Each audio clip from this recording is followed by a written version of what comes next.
Cricket team के कप्तान हैं और ये फिल्म इंडस्ट्री में अभिनेत्री हैं, ऐसा आपका परिचय है?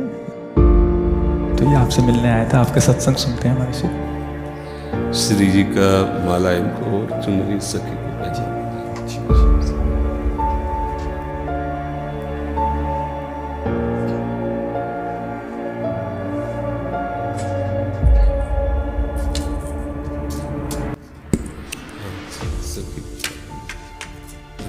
हमारी श्री जी की प्रसादी।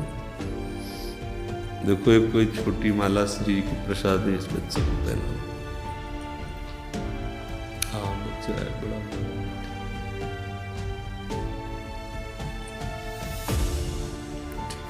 प्रतीक जी, श्री हरिवंश महाराज जी। महाराज जी, मन बुद्धि बहुत धीरे से भजन से हटा के कई बार सांसारिक भोग और सुखों की तरफ ले जाता है। इससे जितना श्री जी में लगाना का निश्चय आता है उतना मन बाधा उत्पन्न करता है। कृपया मार्गदर्शन कीजिए कैसे हमेशा के लिए इसे अभी हम मन का स्वरूप समझ नहीं पाए, इसलिए हम शिकायत करते हैं मन की। मन बाधा उत्पन्न नहीं करता है, मन को हमने वो पकड़ाया है, वही हमारे सामने पेश करता है। जो चीज हमने अपने मन को नहीं पकड़ाया, जो चीज विषय हमने नहीं भोगा, वो मन हमारे सामने नहीं प्रस्तुत करता। हमने गंदी बातें पकड़ाई है, गंदी क्रियाएं पकड़ाई हैं, गंदे दृश्य देखे हैं, गंदा चिंतन करवाया है मन से, तो वही वो बातें पकड़े हुए हैं। अब आप सत्य चिंतन की तरफ जाओगे तो जो पहला उसे डिलीट करना होगा ना, जो पहला उसे मिटाना होगा। ये जो नाम है, ये जो मंत्र है, ये उसको डिलीट करता है। तो जब कोई साधक भजन में बैठता है उस समय उसकी गंदी बातें सामने आती हैं, वो उसमें नई नहीं आ रही, जो उसमें भरी हुई है मन में, वो नाम निकाल रहा है। तभी तो मन निर्मल होता है भजन करते करते। अब उसकी प्रेरणा से आप कोई नया पाप कर्म न करें। जैसे अंदर कोई गंदी बात आ रही, आप धैर्यपूर्वक नाम जपते रहिए और विचार कीजिए जा रही है। दूसरी बात, मन वहां जाता है जहां जहां हमने अपनी प्रीता रख रखी है। हमारा मन मांस में कभी नहीं जाएगा, क्योंकि कभी उसमें मदिरा में कभी नहीं जाएगा, नहीं जाएगा, क्योंकि उसकी मान्यता हमारे अंदर, उसके अंदर कोई भाव हमारा अंदर नहीं बैठा है। अगर हमारे अंदर जो जो विषयों ने भाव बैठा है, हमारा मन वहीं जाता है। सच्ची बात समझो, बिना कनेक्शन के बिजली नहीं जाती। ऐसे ही जब तक आपने संबंध विषय वस्तु पदार्थ से नहीं बना, तब तक आपका मन नहीं जाएगा। तो देखो, डरना नहीं है, घबराना नहीं है, मन जहां जहां जाए बार बार वहां से हटा के अपने लक्ष्य में लगाना है। हमारी विजय होगी, क्योंकि हमारा मार्ग सत्य है और हम भगवान के जन हैं। पर देखो, धोखेबाजी पाखंड नाटक नहीं करना चाहिए इस मार्ग में।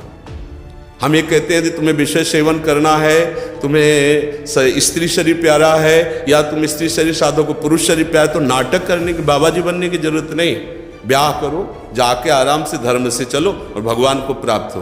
गंदी बातें, बेविचार, धर्म विरुद्ध आचरण करना, ऊपर से कुछ और दिखाना, या हमारे प्रभु को पसंद नहीं। मोह कपट छल छिद्र न भावा, हमारी योग्यता नहीं इस मार्ग में चलने पे। इसलिए भगवान से प्रार्थना करो कि हम नहीं चल सकते, तो आप जिस मार्ग के पथिक बनना चाहते हो बनो, लेकिन सच्चाई से चलो, तो वहीं तुम्हें भगवान की प्राप्ति हो जाएगी। हमारा मन वहीं जाता है जहां हमने सुख बुद्धि कर रखी है। अगर भगवान में सुख बुद्धि हो जाएगी तो हट नहीं सकता। सा वही मना कृष्ण पदार विंदयो, आपका मन प्रभु में लग जाएगा। बोलो, हम जब किसी फिल्म को पसंद करते हैं, उसको बैठ के देखते हैं, 3 घंटे में किसका मन कहां जाता है? बोलो, कहां जाता है? कोई अगर बता दे कि 3 घंटे मेरा मन, अगर आपने पसंद किया है उसे, तो और आप जब देखेंगे तो आप 3 घंटे समाधि में रहेंगे, दुनिया का पता नहीं रहेगा। ऐसा क्यों हुआ?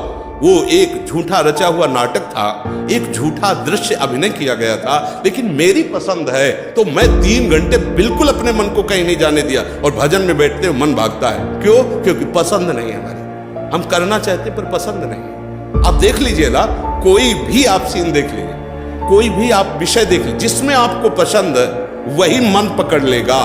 तो भाई मन की क्या गलती? मन को लोग गाली देते रहते हो, मन बड़ा गंदा है। आपने जहां उसे खड़ा किया वो आपका सपोर्टर है। आपने उसे गंदी आदत दे दी, गंदी आदत, अच्छी आदत दे। एक क्षण के लिए भी भगवान का विस्मरण नहीं हो सकता, गला काटने पर भी। उसको आप पकड़ा के तो देखो नाम। ऐसा होता तो ये जो विश्व में हमारे संत महात्मा है, सब नाटक ही थोड़ी होता है। असली नोट का ही नकली बनाया जाता है, नकली का असली नहीं होता है, असली का ही नकली होता है। तो अगर कोई पाखंड भी करता है तो उसी असलियत का स्वांग करता है, तो असली है ना। जो असली है, एक क्षण के लिए भी भगवान का स्मरण कभी टलता नहीं। सोते जागते, उठते बैठते, चलते फिरते सच्चिदानंद भगवान उसके स्वभाव में, उसके जागृत स्वप्न इस स्फुरत में, चाहे स्वप्न में हो चाहे जागृत में हो, इस हर समय प्रभु का स्मरण। ऐसा क्यों हुआ? उसने अभ्यास किया है।